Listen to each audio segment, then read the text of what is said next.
Good morning, everybody. Welcome to Straight Off the Bat, a Facebook Live series from the Bankers Association of Trinidad and Tobago. It is a show that covers the need to revive, survive, and adapt to the new normal of COVID-19. Today, we're going to cover some topics that, it's going to be Black Friday just now, and then Cyber Monday, and I know you guys are going on Amazon. Don't even get me started. I know you are on Amazon and you're prepping for those who can't afford it, buying presents for people.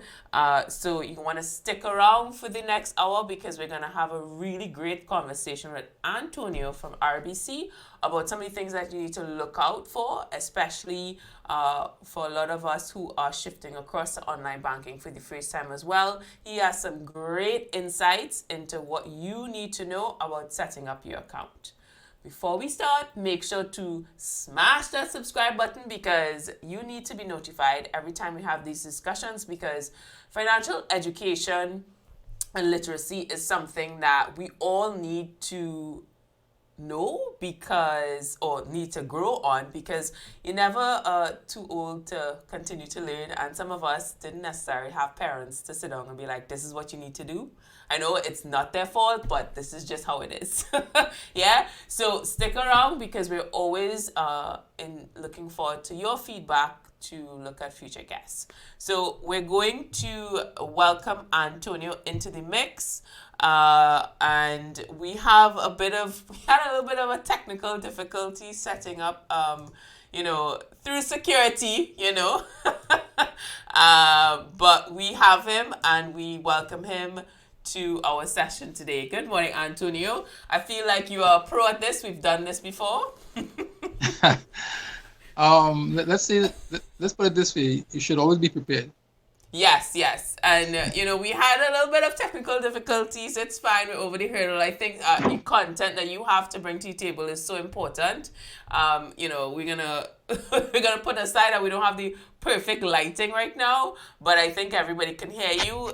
For the folks out there, if there's any audio problems, just slide into the comments and we will make the necessary changes. So, Antonio, just give the folks out there a brief insight into what do you do? Okay, well, I am the manager of corporate investigations at RBC Royal Bank. My unit of our portfolio covers the length and breadth of the Caribbean. So we don't only see about Trinidad and Tobago, we also see about all of the other islands where there's an RBC footprint. I'm also a serving member of the ACFE, and I'm also on the Interbank Anti-Fraud Committee. That's a committee that's set up under BATT, where we meet on a bi-monthly basis to discuss issues, circumstances affecting the institutions and how to make plans to get around these things. Wow, so you have a wealth of knowledge that spans beyond Trinidad and Tobago, which is going to definitely be important for us to have these discussions. For those who are now joining us, thank you for being here. And we are talking about internet fraud, which has such a broad range of topics. So I want us to delve right into it. We did have some discussions previously, if you've missed it. We had a live session with Antonio about fraud, more along the lines of, commercial perspective, looking at checks. And it was quite interesting what you mentioned on social engineering. If you want to learn more about that, make sure to head over to our live videos after this session because you don't want to miss this. So let's talk about online banking, right? Because we don't like lines. Nobody, I don't know. Maybe it's just me. Guys, you could correct me if I'm wrong, but nobody likes lines, right? And especially now, we don't want to have to put on masks, be sanitized to the point where your skin is crackling because it needs moisture. Instead, we want to be able to access our money online and be able to pay bills online. So it's a lot of people now shifting across for the first time in online banking. What is the first piece of advice you would tell somebody who is now entering into the world of online banking? Okay, so online banking, it could be intimidating if you're not prepared to be open to it. But nonetheless, that is the direction that all of the banks are heading in, and not just Trinidad and Tobago, the Caribbean, throughout the entire world, right? So everything is more or less digital. So each bank would have a digital space, a digital footprint in terms of providing the needs to the customers. So online banking is exactly that. It gives you access to your accounts. It gives you access to your information at the click of a phone or the click of a computer. It is very convenient. You no longer have to get up, get dressed, bathe, go in the traffic, line up in the bank, right? It could happen as you open your eyes. It could happen just before you close your eyes to go to bed. However, just as how the banks are making life convenient for their customers, the fraudsters are very aware as well of the online banking platforms. They know, as a matter of fact, fraudsters may have accounts in the banks, and some of them may open accounts in banks so as to understand the online banking space, so as to more or less develop or perpetrate their crime in relation to any loopholes that they may seem or they may deem um, existing. Nonetheless, what I would advise customers in terms of your online banking, make sure that you know the steps. The key thing here is to understand what are the steps you take to do your transactions. You need to understand exactly what function your online banking platform gives you. If it gives you a function to transfer funds from your account to your account, if it gives you the option of transferring funds from your bank to another bank, if it gives you the option of transferring funds from your bank to another jurisdiction. So once you understand what are the functions that you have, you then have to make sure to understand the step for each function, right? And I say that because if you do not understand the various steps, step 1, step 2, step 3, step 4, right? You may find that because of the skill of the fraudster, because that they may be more familiar with the digital space, they could intervene in those transactions and more or less redirect you in directions that they want you to go so they could perpetrate the fraud against you. It is important as well, as far as I know, each institution has what you call the two-factor authentication. And to date, the fraudsters have not been able to get around that. So your online banking is definitely secure, and it is a safe space for you to do your transactions. So it's one of those situations where, sometimes you get a new electronics and you're just trying to start it up and you kind of pelt away the manual because you're like, I'll figure it out. You're basically telling us, no, you have to read the manual before you even start because then you're going to catch yourself into trouble, basically. Well, the manual may exist in terms of the device that you're using, but in terms of the online banking platform, obviously your bank will give you directions or instructions as how to deal with that. Each institution will have what you call an advice center. Those are the people you call 24/7, and they are very versed in terms of treating with these types of questions. So it is nothing intimidating. Sometimes it is so simple. You yourself will be bewildered. You say, "My God, this thing has been so simple. I've been going through all this stress for all this while trying to do my banking, and here it is. They made it so simple at the click of a button, right? So the key thing is to understand the steps involved in doing your transactions. What I need to do first, what I need to do second, what I need to do third, what I need to do fourth. And once you follow those steps as directed by the bank, you're good to go. If, however, somewhere in there, something happens in a way that, for example, what the fraudsters may attempt to do is they may intervene. If they see you online, they may intervene in that transaction and trying to get you to give them your code, as the case may be, right? Once you see something like that happening, you just need to abort the transaction and contact your bank immediately. But nonetheless, with the two-factor authentication process, security process in space, that has taken care of all of that. So your digital banking is very safe.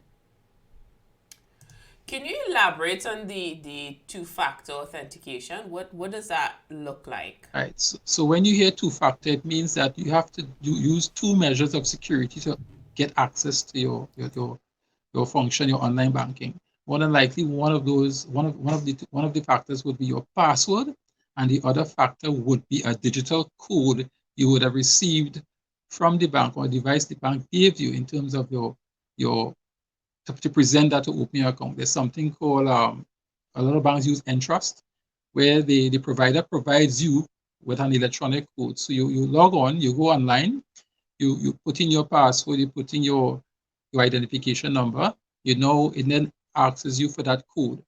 That particular code, which is electronic, which will be given to you personally.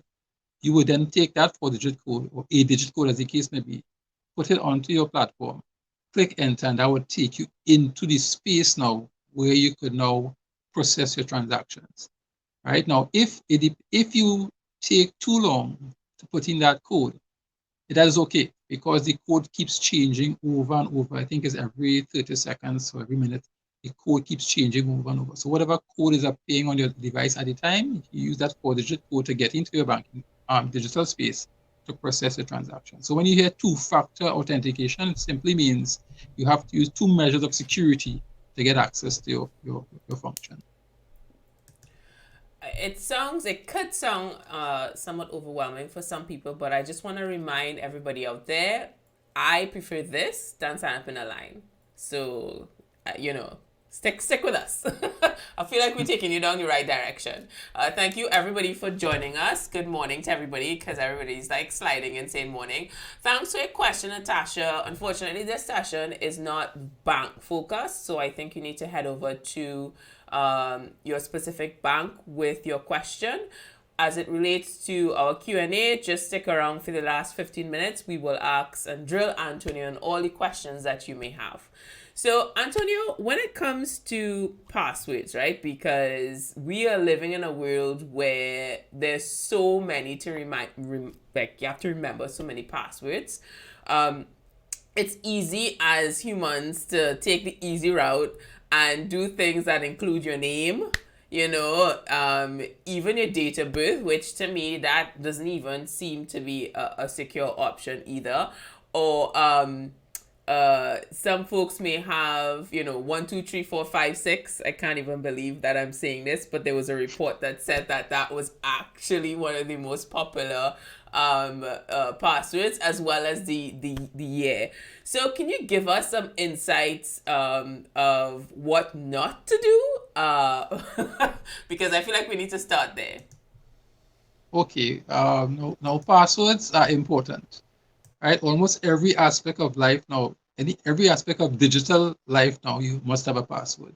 As a matter of fact, most of us have passwords even to open our phones, right? To open your computer, there's a password. Depending on the type of door you have to enter your home, there could be a code or a password. So passwords are very important. It's part of life. However, we need to understand that there are things that you should not use to develop your password. For example, as you said, your date of birth, right? Your car number, your telephone number, and that sort of common information that you would find on somebody's profile. So if you go on somebody's profile on Facebook or some social media site, do not use any information that you have on your profile to develop your password, right? Because you may have some issues that people may be able to figure it out depending on who you are. And I'll give an example. I spoke to someone just recently, and they were able to tap into the neighbor's Wi-Fi, and they never asked the neighbor for their password, right? They just knew that the neighbor had a favorite grandchild, and they almost sure that the grandchild's name would be the password, and so said so. Then they tried it once, and they got through. So password should not be something too familiar with you. You shouldn't use anything too familiar with your living space, right? Like your name, your date of birth, and that sort of thing. Now they are the fraudsters, the hackers have something what you call like a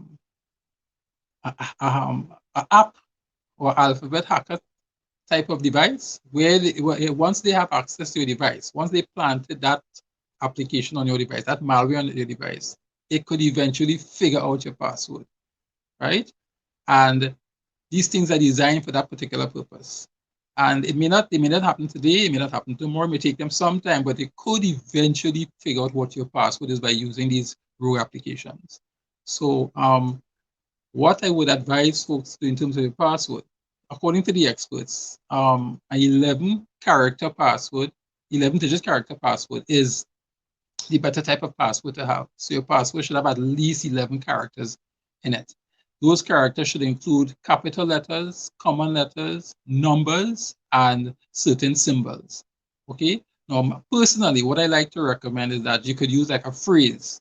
A password doesn't necessarily have to be a word. It doesn't have to be something that you put together that's not making sense. Because if you put things together that's not making sense, it may be difficult for you to remember unless you write it down. And that itself is a risk, right? Your password could be a phrase. I like to recommend use a phrase. For example, Brian Lara is the best. Okay? Jack and Jill went up the hill. All those phrases that you like, things that you remember. I enjoy curry, all those things. And with those words, you create that phrase into one word, and not only would you use that, you will now change certain things in that word. For example, all of the letter A or the letters Y or Z, you may now change that to a numerical. So for example, so if you have a B in your password, you could use that B as the number 7. So anywhere there's a B in that password, you have 7. Then you may create spaces between the words. There are so many things that you could do to design your own password. However, but I think using a phrase is the safest thing because there may not be any application out there that could decipher that in an easy form of fashion. So a phrase, designing that phrase to suit you, you could use that as your password. And you alone would know that password. For me, that's great advice for those out there for sure. And I read that somewhere what you just mentioned, and I think it's great advice. But what I do is I created like a personal goal of mine that I've never shared with anybody before. And I put that as my password, as you mentioned, and put these symbols and the numbers because usually my goals have numbers attached to it. And it not only helps with remembering the password, but it reminds me of my dreams and aspirations. I know it's kind of lame, but so you're killing two birds with one stone. yeah, that's very good, very good, Polly. Very good. Yes. So let's talk about what the trends are out there. Crane, I saw your question. We'll come back to it at the end. The last 15 minutes, we'll do a Q&A. But what are some of the scams that you are aware of? So our last session, we spoke about social engineering because a lot of folks are looking at, joining dating apps because they can't socialize as before. And if you haven't seen that, guys, make sure and check it out in the video section for Facebook. But what are some of the things out there that people should be mindful of? Okay, so I would make sure, and this answer would be more or less bringing the answer home to Trinidad and Tobago in terms of what I see affecting Trinbagonians on a daily basis. Now, I think in the last session we would have covered a certain measure of it, but to go a little deeper now is to say that what we are seeing, Pauline, it could be heart-wrenching in the sense that people are losing their hard-earned money. The mature persons who are home and who have resigned and have their nest egg, they are losing their hard-earned money. We have pensioners out there who are online just for the sole purpose of not being alone. They are targets and losing their money. Now, the scams we're seeing would involve, now you mentioned social engineering, sorry. Now, you must understand that social engineering forms part of almost every fraud typology. There's an element of social engineering in that fraud typology. And social engineering in that context means to get the fraudster gets himself into your space and get you to trust them, to develop that trust between you and them. Now, you need to understand something. I think the last time I mentioned, and I would say it now, that if you're having a relationship with someone online, from the moment that person brings a financial transaction into the relationship or into the conversation, 9.99% of the times, that's related to fraud one way or the other. Okay? Now, someone may ask themselves, well, okay, I've been chatting with this person for 3 months. I've been chatting with this person for 6 months. I've been chatting with this person for a year and a half, 2 years, and they've never asked me to do a transaction for them or anything financial. Lo and behold, 36 months into the relationship, they bring a financial transaction into the picture. So at that stage, you're already sold hook, line, and sinker in terms of the relationship. Your emotions may be involved in that relationship by that time. However, you have to bear in mind, and I guarantee you, you're not the only one that they love with. You're not the only one that is speaking to. While they're chatting with you, they're just cut and pasting their messages and sending it to at least 4,500 other people. They could be focusing on 10,000 people. So they're busy and they communicate with everyone on a regular basis. So while they may have befriended you on the 1st of January, they may have befriended 40 people on the 1st of January, and they're going on the road in terms of socializing these people, social engineering their way into your space. So it's not a case of them having to get to you 2 days after they befriended you or added you to the friend list. It doesn't work like that. It could take months, it could take weeks, it could take years, right? Because they are working on other people in the meantime. The key thing to remember is from the moment they bring a financial transaction into that conversation, 9 out of 10 times it is fraud related. So what the typology that we're seeing that is affecting Trinbagonians is one where people are being befriended on social media, the social media sites, Instagram, Facebook, as the case may be. They are being befriended there. What you find happening, they will then escalate that conversation or communication on WhatsApp, on some sort of social media site where they could speak to you instantly through your phone, as opposed to a computer, right? Or a situation where they have your telephone number or you have their telephone number, so they could communicate with you much faster. During that conversation, they will have a normal, typical day-to-day conversation. They will send you pictures of themselves, their grandchildren, their dog, the fish in the fish tank home, everything to make it nice and dandy. And one day, out of the blue, they would mention that financial situation to you, or what they will do to you is say to you, Pauline, because of our relationship, because of our friendship, because of how I feel about you, I'm sending you a gift. And they will send you a picture, Pauline, that has all of the good stuff in it. If it's a woman, they will send you a picture of a handbag, shoes, jewelry, telephone, watches. If it's a man, they will send items that would attract the male person. And they would say to you, I already sent these items to you. Somebody will contact you in terms of when they get to Trinidad or Tobago, someone will contact you. The broker will contact you to come and collect your items. Lo and behold, Pauline, remember they have your telephone number. You would get a telephone call from somebody purporting to be from one of the service providers who do these things, who bring items into the country. You're going to get a phone call and they're purporting that they are from this place and there's a package here in your name. And you need to provide X amount of dollars to clear that package. By that time, Pauline, what we've seen, people are so excited to get this gift, this very expensive gift, that they go ahead and pay maybe online for or credit funds an account for to collect their package. Now understand this. The fraud typology doesn't just work in one stream. There's about 3 or 4 streams of this fraud running parallel to each other. The other stream is that they need someone who has a bank account. Now, just a little side, to drift a bit, having a bank account now, one doesn't have to have money in the bank account now to be of value to the fraudster.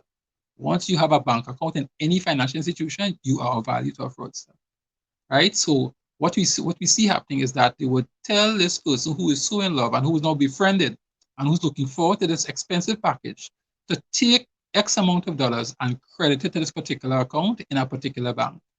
Now, while they were befriending you, they were also befriending that person. And that person now has been caught in the web of trying to assist this person that they now so affectionate and close to.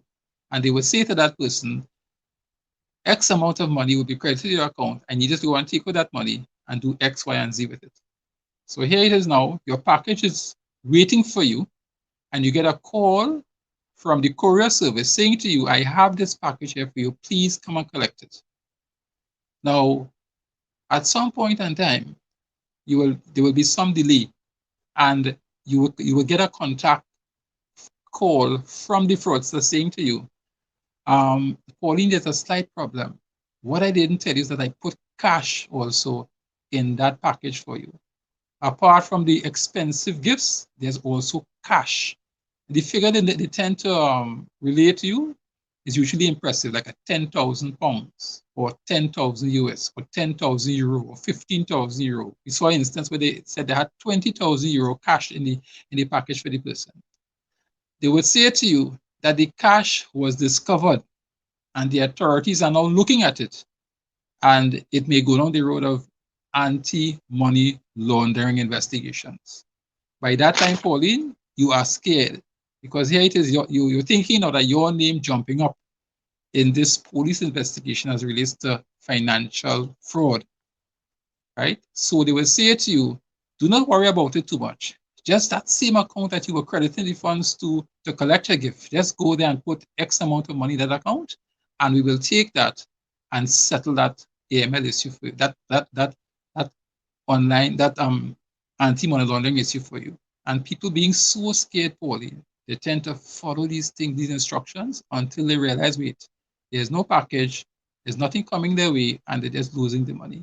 I could mention an instance to you of a very elderly person who would have lost over $120,000 in this scam in this country, right? So it is very prevalent.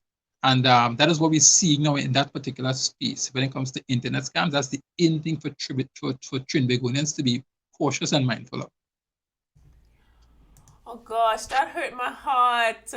Gosh. I had the mic That, on that, mute, but I was like, oh no, because I can't imagine their hard earned money, you know? Um, yes. God, it's so sad. And so when I look at the influx of users on Facebook, because I read, social media, TikTok is a new young people thing, but you're actually seeing a huge audience over 60 that are now joining the platform. So as you mentioned before, looking for companionship as you get older, and going online to see what your grandchildren may be doing. Maybe they're across wherever. What advice would you give to children of these parents who are trying to um, prevent their parents from falling into a trap, right? Because you have some parents who want to be on their own, want to do their own thing, and want to live alone. They may ask you to set up the account, but then they want to obviously create their own persona and stuff online. Is there any tools or suggestions? Maybe give us one or two suggestions of a child of that individual to help them at least avoid or try to avoid them being caught in such some of these scams. Okay, so now you're correct. Most of the elderly folks who are on these platforms are there because of companionship, right? There's an there's a never-ending conversation in the social media space. There's a never-ending conversation, right? You could talk the whole day, right? And that's what they want. They want company. And then what you find, some folks, they are so excited now to have this device where they could even speak to their children, because in most instances, the reason they have the device in the first place is so that they could communicate with their children or their grandchildren who are miles away, but they could do so in real time, right? Now, being in that space, right, they may then, someone may target them, communicate with them, and then try and befriend them to the extent where they would bring a financial transaction into the picture, or the issue of a gift. So what I would, there's now you could on these social media sites, you could block accounts, right? You could report accounts and you could block accounts. But there is, you could also make it private to the extent where you could only communicate with family members, right? So I would say that you could probably want to set up your parameters in that way, right?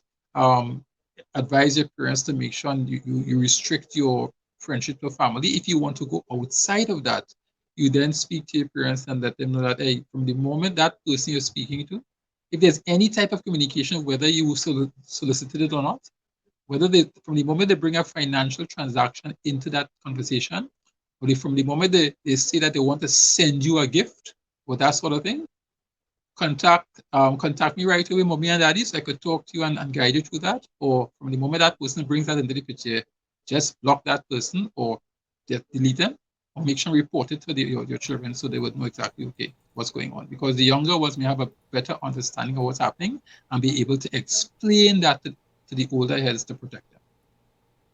Because I'm telling you, uh, um, we've seen a lot of retired professionals becoming victims of these things for the sake of being lonely.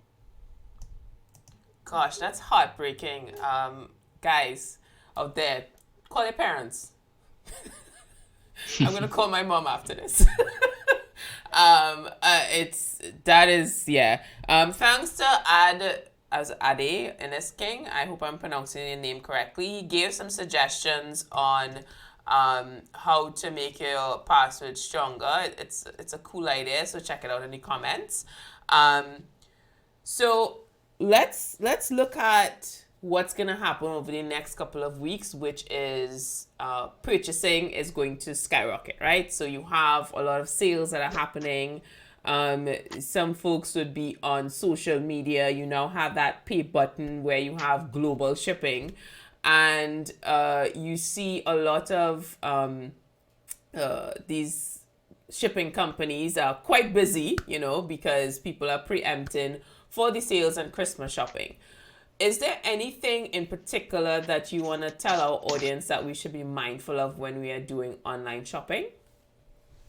Okay, so the mere fact we're talking online shopping, that means to say you have to go to a particular web page, right? You have to go to a particular website. So look for the items to shop, to more or less digitally window shop, to see what items you want to purchase and to cart those items and to get them to you.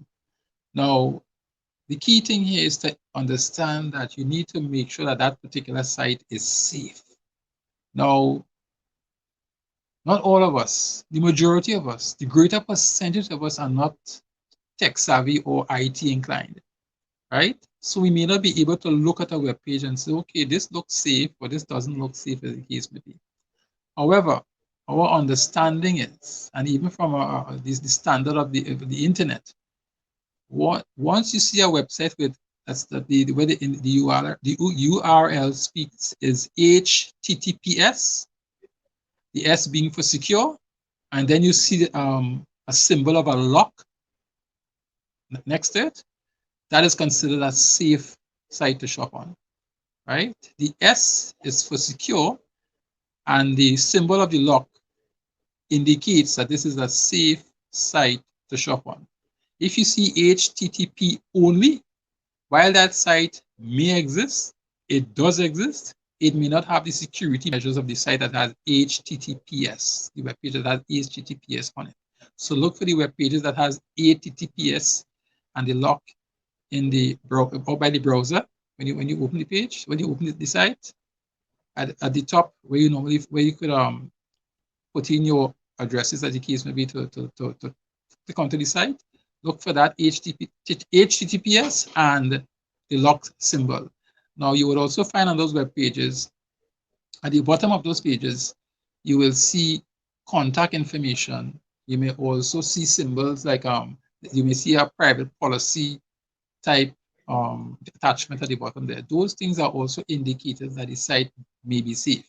Now, although you may see all of those things at the bottom that speaks to the policy, that shows contact information, private policy issues, and also the certificates, right? You may still be wondering, I wonder, how safe is this site, right? So you need to make sure that when you go onto those type of sites, what you may have to look out for in terms of if the site could be considered a bit unsecure, right? You may have pop-ups, right, coming at you with outlandish claims, right, indicating that you either want something, or if you click on this link, right, you could expect this, or thank you for shopping here, and that sort of thing, right?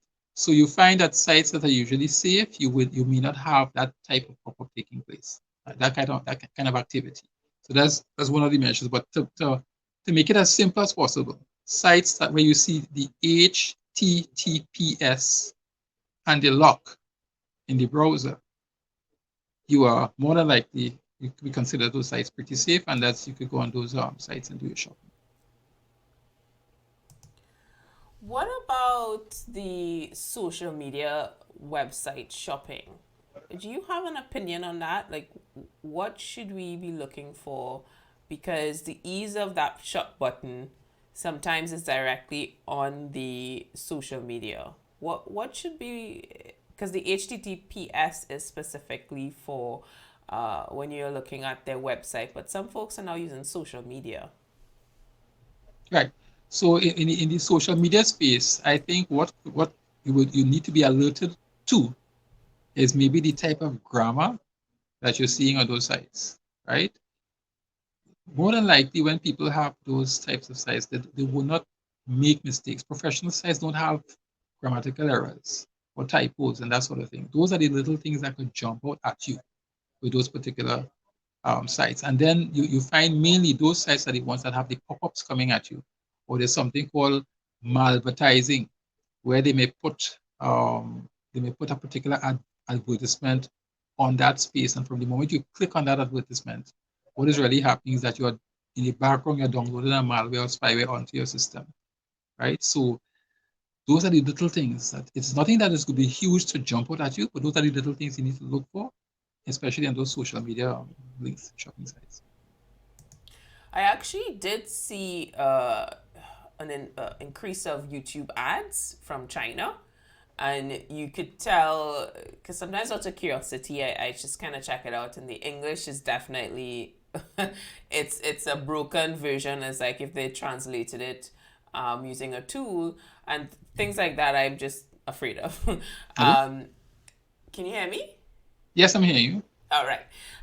And can you just touch a bit on malware? But before we get there, folks, if you're just joining us, thank you. We are here talking about internet scams during this time just before Christmas and all these Black Friday, Cyber Monday sales that are happening. You really have to be mindful of what's out there. And this is part of the series for financial literacy and education.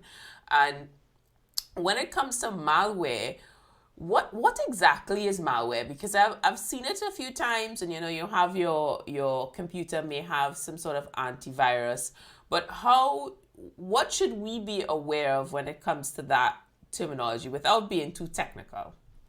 Okay. So you have a brand new computer, you have a brand new device, a brand new phone, a brand new laptop, a brand new desktop. It's brand new. You register it, you know open for business in terms of you're logged onto the internet. You could now do whatever you want. You have your free email accounts, you could go shopping, you could do so many things. But remember, the device is brand new. So when it came to you in that state, it is not compromised, right? However, how does it become compromised? It becomes compromised when you develop your digital footprint. You have your free email, you're browsing any and everything on the internet, right? You start chatting with your friends, sending emails, pictures, having conversations on your device. From the moment you start doing that, you are opening up yourselves to the risk of getting malware onto your devices. Now, it is important that you have a very up-to-date antivirus stored on your device so as to help protect you from malware. You have good applications, you have bad applications. And to make it very simple, malware are the bad applications or the rogue applications that could be affixed to your device for the sole purpose of either securing your information or digitally monitoring you so they can get information on you. So here it is, you're having a conversation with your twin sister who's in London, and she's sending you a picture of your brand new niece. Little does she know that her device has malware on it, has been compromised. And that malware has attached itself to that picture she's sending you. So from the moment you get that attachment on your brand new computer, you click on it. From the moment you open that photograph, and you are oohing and eyeing because the baby is so cute, little do you know in the background, you are downloading a malware on your device. It could be a malware that is for the sole purpose of taking any password you type in. It could be a malware to make sure that could so from the moment you do a financial transaction, it activates itself and tries to intervene. It could be a malware for the sole purpose of redirecting you to other sites where other malwares could now affix themselves to your device. So malware is more or less, to make it as simple as you said, is a rogue application, not for the purpose of protecting you or giving you anything or doing anything legitimate for you, but for the sole purpose of taking your information, taking your data, and probably using it in some bad way in terms of some fraudulent activity or unauthorized activity, right? That's Wow, all. that sounds scary, and also sounds like it's something that could take your credit card information as well. Because when you enter your information to purchase something online, then is it possible that malware could then get that information? Well, when it comes to if you're using if you're using your credit card on a legitimate site, as we spoke about before, the HTTPS and all of those secure sites, you wouldn't have an issue. But remember, when you go online to do shopping, right, you may have to, even if you sometimes you may have to call a particular provider to provide your information, your CCVV, your CVV 3-digit number at the back of your card, your 16-digit number. Remember, it is stored somewhere. So it may not be an instance of where they got the information from your device. It could be a case that where you shopped or where you went to this large conglomerate or establishment that everybody likes to go and shop, maybe they may have a data breach. And as a consequence of that, your credit card information could be part of that data breach. So it doesn't necessarily have to happen on your device, if you understand what I'm saying. Right? Yes, But definitely. to answer the question directly, if your card number or if your passwords could be derived from your device, once you're using that information on a secure website and you have a proper antivirus, I don't think that it is possible, unless, of course, the fraudster socially engineers themselves into your space and they put a particular type of malware in your system, maybe, and under those circumstances, depending on what it is, it may be possible to see your information. Okay, if you are now joining us, welcome to Straight Off the Bat Live Facebook Live series. And we're here with Antonio having a discussion about internet scams. We have a couple more minutes to go, so please let us know your questions. And for future insight with events, make sure to follow the Bankers Association of Trinidad and Tobago, because we do these events pretty often and we want to center it around financial education and literacy. We have a question regarding passwords because we spoke about that earlier, and it comes from, where can I find it? Oh, here we go. So it comes from Kern. Kern would like to know your views, Antonio, on the use of password managers. Right. So password managers, they store passwords and they create passwords for you. But then there's a master key password to get into your password manager. So if your device is compromised and you have to put in that master key, somebody could figure it out and then they get access to your password manager, right? So you need to have a very strong anti-device on your system to make sure that any key login type or password type malware that with the sole intent of collecting your passwords, you have to have a very strong anti-device on your computer to more or less make sure that doesn't happen, and you could use your password manager system pretty safely. But as I said, here it is, you have a system that stores your passwords or create passwords for you, but there's a master keyword, there's a master password you need to put in to get access to that. What if your device is compromised and now that master password or master key is in the hands of the malware? So once you have a secure device, you should be able to use that quite easily.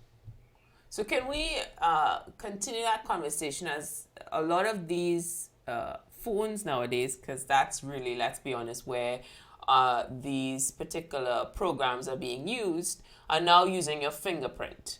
So you have a master program to manage all your passwords, but then to access it, yes, you have your password, but then you also have your fingerprint. Do you have any opinions on that? What is your take on that one? I think the fingerprint is an excellent situation, and let me explain why. Outside of the DNA testing, fingerprint science is the only exact science in the entire world. There are no two people in the entire galaxy that has the same fingerprint. Even people who are identical twins, right? Their fingerprints are different. So the only exact science that exists is fingerprinting. So therefore, if you're using your fingerprint, it should be pretty secure.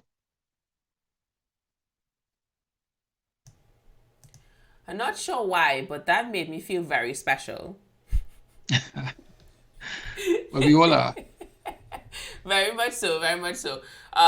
for folks out there, definitely let us know your questions because Cyber Monday is around the corner, and a lot of us are looking at purchasing stuff for Christmas. Which, by the way, Antonio, if you are a small business owner and you are interested in being part of that e-commerce environment, what type of what's the number one thing a small business owner should be aware of when it comes to setting up and looking out for internet scams with purchasing online?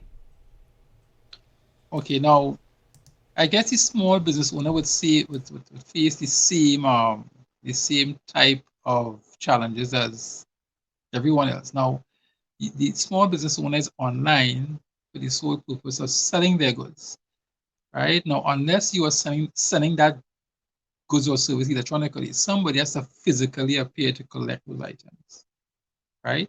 So you just have to make sure that whatever method of payment that person is making towards getting your goods or service, that method of payment is secure and legitimate. Just a step away from the online, more or less focus a bit.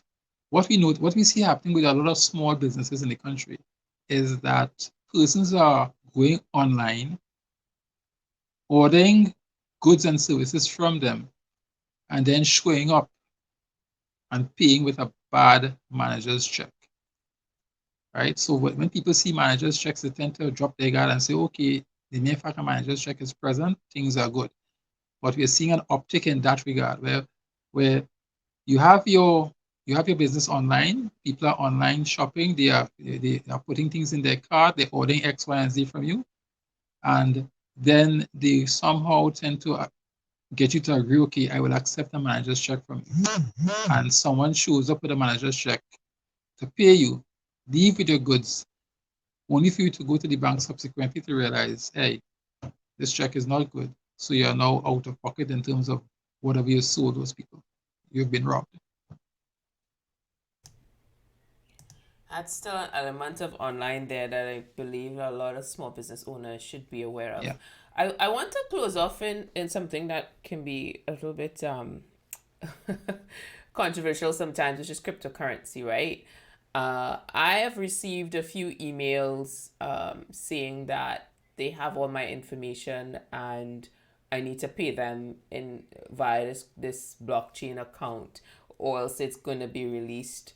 And weirdly enough, it comes from what looks like my domain. I Because I am a digital native, the first thing I do is I head over to forums, and like you mentioned earlier, where the social engineering is a copy and paste, there's specific email templates that they use, right? So what are we to how do we check that out? How do we make sure that we're not um in a position that compromise our information? Because for me, I was just like, how would they have even got my information? Because all of my business stuff is based on the cloud with Microsoft solutions. But for those out there who may not be in the same situation, what should they be aware of? Well, based on what you said there, Pauline, it seems as though someone is trying to extort money from you.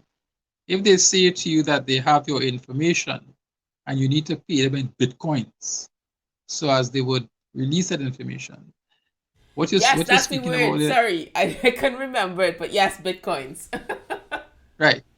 So what is something like there's a softer version of what you call when they lock your system and they threaten not to open your system to give you access to your own files, right? Which is known as ransomware. So what you're speaking about, it sounds like a softer version of ransomware, where they're threatening to maybe expose or give your personal information or use it against you, right? So the first thing important is that people need to understand that you cannot put too much of your personal information out there. Now, the mere fact that you have to, like for example, a free email account. you have to give them your name, you have to use your telephone number, so your personal information is out there right away. And they know where you are, they know which jurisdiction you're in. So anybody could have that information, which is personal information, right? And they may want to maybe say, okay, maybe Pauline is not too versed on the internet, so we could scare Pauline into thinking that we could do something with her information. So they ask you for Bitcoins. Under those circumstances, Pauline, if you know that there's nothing out there that could harm you in terms of information, okay, let them go ahead, right? You challenge them and say, okay, have a good time with my personal information, right? But in circumstances where they ask, where, for example, it is a little more robust in the context like ransomware, where they actually lock your computer or lock your device or block your or seize your files from your businesses and that sort of thing. Under those circumstances, it's a little more different, and they ask you for Bitcoins in terms of ransom to release, right? Under those circumstances, you need to probably make sure and get the best IT folks you could put your hands on to come in there, look at your system, and try to get it released, right? Because from the moment you pay once, they will come at you again and again and again. The best way to protect yourself is to make sure that the information, your personal information that you have out there is as limited as possible. Very, very limited. So if you win the lotto, don't put that on your social media. I like what you said there about, there's just enough or just little enough information for me not to be worried that there's some level of harm to come to me with if it is the information is released. That's how I feel about Facebook. I put information on Facebook that doesn't necessarily, if you have it or you don't have it, it doesn't affect me. And I guess that is a mindset as we have to think about social media. And I've seen incidences where people taking pictures of their flight ticket to go away, so things like that not gonna happen. You might see a photo of me coming back which happened to be posted 2 weeks later. But we have a question here from Dixian asking, what are the features, because you mentioned earlier about the manager's check situation, what are the features to look for on the manager's check to ensure that it is what it is? Well, believe it or not, the fraudsters are more or less so good at replicating those checks now that to the front of the manager's check, to the lower left-hand corner, you tend to see the security features. Each manager check would have what the security features are at the lower left-hand, the bottom left-hand corner of the check, right? So if you look at that and exactly what they described to you there, you try to authenticate or compare it to the item in your possession, that more or less will expose to you whether the item in your possession is good or not.